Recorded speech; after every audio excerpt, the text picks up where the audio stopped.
नगरपालिका निवडणुकांचा दुसरा टप्पा 14 डिसेंबरला पुणे जिल्ह्यात मतदान। पुणे जिल्ह्यातल्या 10 नगरपालिकांमध्ये मतदान। राज्यात 14 डिसेंबरला नगरपालिकांसाठी मतदान होतंय। त्यातल्या बारामती, इंदापूर, सासवड, जेजुरी, दौंड, लोणावळा, तळेगाव, शिरूर, जुन्नर आणि आळंदी या 10 नगरपालिका पुणे जिल्ह्यात आहेत। पवारांचा बालेकिल्ला असलेल्या पुणे जिल्ह्यातल्या या नगरपालिकांवर भाजपची सत्ता आणण्यासाठी आता भाजपनं ही निवडणूक प्रतिष्ठेची केली आहे। त्यामुळे खुद्द मुख्यमंत्री पुणे जिल्ह्याचा झंझावाती दौरा करणार आहेत।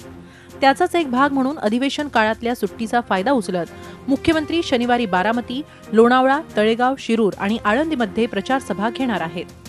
नोटाबंदीनंतर नगरपरिषद निवडणुकीत मिळालेलं यश हे अपघातानं नाही तर जनतेला खरोखर निर्णय पटल्याचं लक्षण आहे हे दाखवण्याची संधी भाजपला या निमित्तानं मिळाली।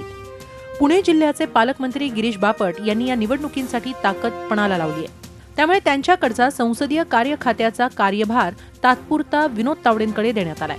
पवारांचा बालेकिल्ला असलेल्या या भागात भाजपने ही निवडणूक किती प्रतिष्ठेची केली आहे हेच यातून दिसून येतंय।